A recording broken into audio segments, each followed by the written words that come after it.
Bonjour à toutes et à tous, vous écoutez Cinécast, salut Thibaut. Salut Guillaume. Cinécast, c'est le podcast qui chaque semaine vous recommande des films à voir au cinéma, en streaming ou VOD. Aujourd'hui c'est un film dans votre canapé, c'est sur Netflix. C'est déjà sorti sur Netflix. Oui, c'est séance de rattrapage. Rattrapage oblige. Ça s'appelle Army of Thieves.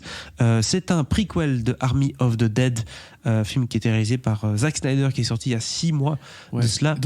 Est-ce qu'on en avait parlé dans le podcast ? Je pense qu'on avait parlé. Il s'agissait en tout cas un peu comme Ocean's Eleven, sauf que cette fois-ci on va à Las Vegas, mais il y a des zombies partout. En gros, hein, et ça bourrine bien. Ça. Enfin voilà, c'est du Zack Snyder qui se fait plaisir.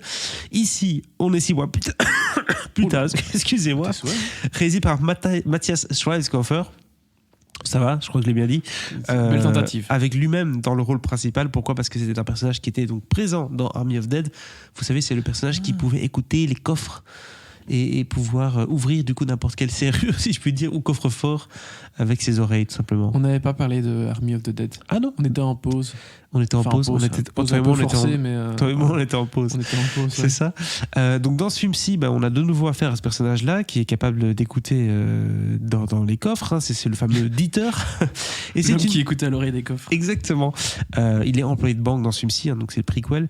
Et il va se faire recruter en fait par une mystérieuse femme pour aller braquer des coffres forts inviolables à travers toute l'Europe. Il va du coup se foutre Interpol sur le dos avec Jonathan Cohen aux commandes.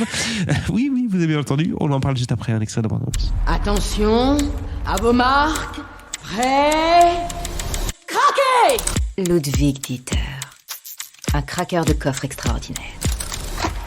Mesdames et messieurs, le vainqueur!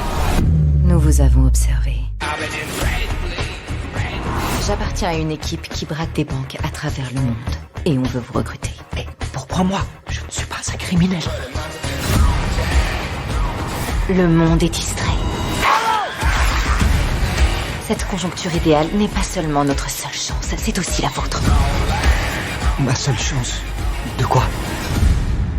D'avoir une vie moins ordinaire. J'aimerais te présenter l'équipe. Corinna, notre reine du hacking. Rolf, notre chauffeur. Et pour finir en beauté, notre authentique héros de film d'action, Monsieur Brad Cage.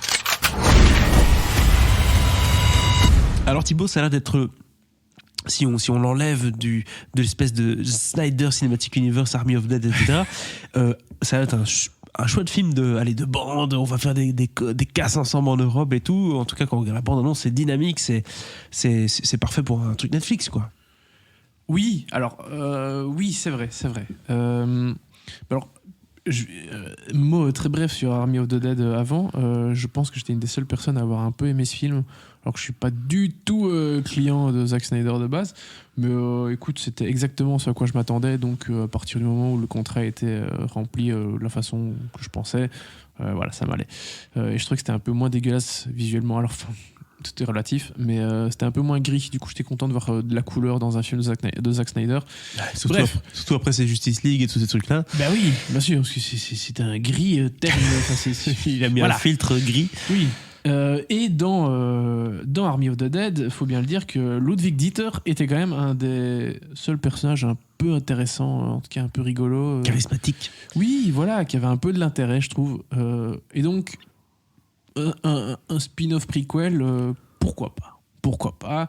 C'est un braqueur de banque, il y a toujours moyen de faire des trucs sympas avec des braquages, hein, voilà. Surtout qu'ici ils ont créé une espèce de mythologie, de légende sur un type qui a fait des coffres, et donc en fait le coffre qu'il cambriole dans Army of the Dead, c'est un peu le dernier des coffres de la série de coffres que ce type a fait. The Last Coffre. Et donc dans le prequel, il va aller ouvrir les autres.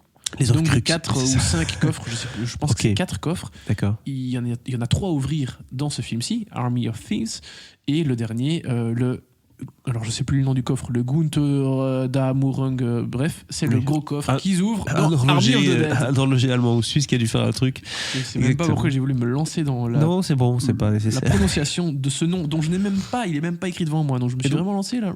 Dans le premier, il y avait un casting assez bras lourd, hein. Il y avait Dave Bautista, je pense. Exactement. Ici, on est dans quel type de casting? Un peu plus éclectique? Mais il y a Jonathan Cohen déjà, tu l'as dit. Oui, bon, mais il n'est pas dans C'est l'Army of quand même pas, Thieves. c'est Oui. pas Dave Bautista. Non, alors casting. On a donc Matthias Schweighofer qui reprend son rôle et qui réalise le film. On y reviendra. Il y Double a casquette. Nathalie Emmanuel, actrice qu'on a vue dans. Décidément, on en parle tous les jours dans le podcast Game of Thrones. Game of Thrones, oui. C'est vrai. Cette semaine là, c'est Ils sont tous revenus. ouais. Et d'autres gens dont on n'a absolument jamais parlé ou presque. Enfin, peut-être qu'ils ont. J'ai même pas regardé leur filmo, mais voilà. Les têtes ne me disaient déjà rien, donc je vais pas creuser plus. Et si j'ai dit une bêtise, vous irez me taper sur les doigts en commentaire sur YouTube. ça. Il n'y a pas de problème. Army of Unknowns. Mais voilà, les deux têtes un peu connues, c'est forcément celle de Matthias Schweighofer, qui était dans l'autre film que les gens ont aimé, et c'est pour ça qu'ils vont regarder celui-ci, et Nathalie Emmanuel, et pour les francophones, Jonathan Cohen, qui Attention. incarne un responsable d'Interpol. Voilà. Rôle sérieux pour lui. Attention, Rôle sérieux. On n'est pas là pour faire des blagounettes. Non, il n'est pas là pour faire des blagounettes. Alors, il sort peut-être bien une vanne de temps en temps, mais assez agréablement surpris par Jonathan Cohen.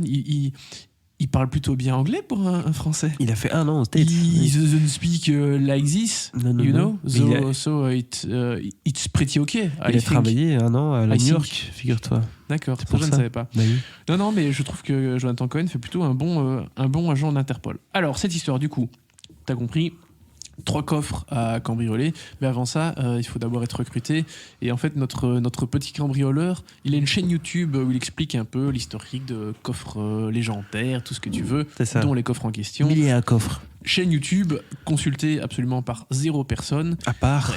Mais Forcément. oui, il a une vue un jour et bam, ça va déclencher C'est ça. tous les événements. Comme quoi, qui c'est vont pas, suivre. c'est pas la quantité qui compte, Non. c'est la qualité des auditeurs. C'est ce qu'on dit tous les jours, Thibaut et moi, dans Exactement. Cinécast. Exactement. Et donc, bon, en gros, l'histoire est assez classique. Ils vont ouvrir des coffres. Sauf qu'il y en a 3 à ouvrir.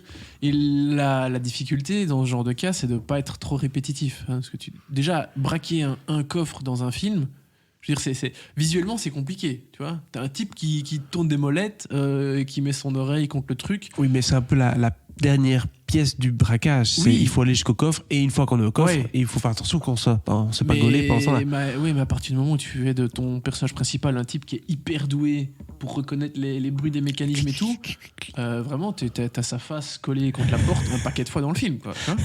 Mais et il faut que tu joues, parce que c'est ça qu'ils font dans le film, il faut que tu joues un peu avec ce que tu peux montrer. Et donc, ils essaient de montrer l'intérieur du coffre Oui, où t'as les cliquetis. Ah, C'est ça ça. c'était le bon, C'est machin. ça. Mais au-delà de ça, il faut quand même montrer 3 braquages qui sont un peu différents et qui ont un peu de la gueule et qui sont un peu intéressants. Je trouve qu'ils s'en tirent pas trop mal à ce niveau-là. Mais ça me fait toujours un peu peur ce genre de film, hein, où c'est, allez, premier braquage, 20 minutes. Ah, bon, deuxième braquage, 20 minutes. Oh, troisième braquage, Et c'est le problème du film. Ok. Bah oui. C'est- C'est-à-dire que honnêtement, les 3 braquages sont assez sympas.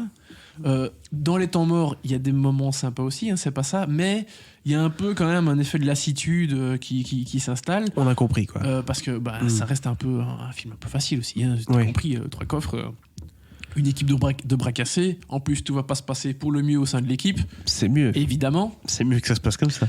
Donc voilà, je veux dire, il n'y a pas vraiment de surprise. Non, on réinvente certainement pas la roue avec Army of Thieves. Bon, cela dit, ça a l'air d'être sympa, quelques personnages attachants, mais on se lasse, hein, toujours la même chose. On parvient pas à donner peut-être un peu d'humour, un peu de peps pour essayer de rendre ça plus gai. Alors si, de l'humour, il y en a pas mal, notamment grâce au personnage de Ludwig Dieter, qui est, enfin je sais pas si t'as vu du coup toi Army of the Dead, non, d'accord, mais c'est vraiment le type un peu frêle, un peu chétif, qui dans toute situation d'action est quand même pas hyper serein. Du coup, enfin c'est des vannes tout le temps. D'accord. Il essaie et il est un peu maladroit aussi. Donc voilà, il y a pas mal d'humour qui est distillé dans le film. C'est un peu un Via son Ouais. personnage. C'est un outsider par rapport au monde des voleurs, puisque C'est pas du tout son monde. un peu Oui, comme dans il est Baby doué, Driver, enfin entre guillemets. Ouais, mais c'est ça. Mais oui, il est doué pour entendre ce qui se passe à l'intérieur d'un coffre et il peut les ouvrir. Mais au-delà de ça, non, c'est pas un braqueur, quoi. Il tire sur personne, quoi. Oui, voilà. Voilà. Donc ça, Ok. c'est le reste de l'équipe qui va s'en charger. Très bien. Et Jonathan Cohen qui va leur courir derrière. In English, of course. Of course. Bon, vu qu'il vient d'Interpol, c'est pas grave, il peut parler un peu français s'il faut de temps en temps. Il parle un petit peu français dans le film parce qu'il y a une meuf d'Interpol qui parle aussi français, voilà. Mais Bref. c'est tout. Ça m'a l'air un peu long du coup, hein, 2h10 pour faire braquage 1, braquage 2, braquage 3, c'est un peu longuiné. Hein, Oui, c'est un un poil longuet, mais enfin, voilà, globalement, ça fait plutôt le taf. Bon, vous avez compris quels étaient les défauts du film aussi.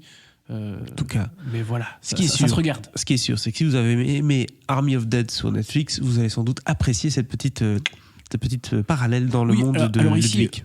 dans Army of the Dead, il y avait les zombies partout à Las Vegas. Ici, il n'y a pas du tout de zombies parce qu'ils ne sont pas encore en Europe. Donc, ils sont au courant de ce truc de zombies qui se passe là-bas, mais c'est pas encore le cas ici. En fait, c'est juste pour lier le film. Enfin, lier le film. En plus de juste le lier avec le personnage, quoi. Ce que tu es en train de me dire, c'est qu'il y a une scène où on regarde la télé et à la télé, on voit des zombies à Los Angeles.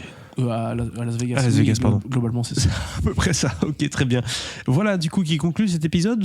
La note, on a oublié la note. Ah oui, on a oublié la note. Tu vois, j'allais terminer comme ça. Écoute, 2, parce que ça reste un divertissement tout à fait correct. Et juste comme ça, pour remercier. Pas trop patin un canard non plus. Et pour remercier nos auditeurs qui nous ont écoutés jusqu'au bout ici, c'est 2 étoiles aussi pour Army of Dead ou... Ah, Army of the Dead, oui. Même lot, quoi. Oui. Voilà. Ok, donc voilà, 2 étoiles pour ces 2 films-là qui sont disponibles sur Netflix. N'hésitez pas à partager votre avis sur ces films dans les commentaires et si ce n'est pas déjà fait, à vous abonner au podcast sur la plateforme de votre choix. À très bientôt pour de nouvelles recommandations.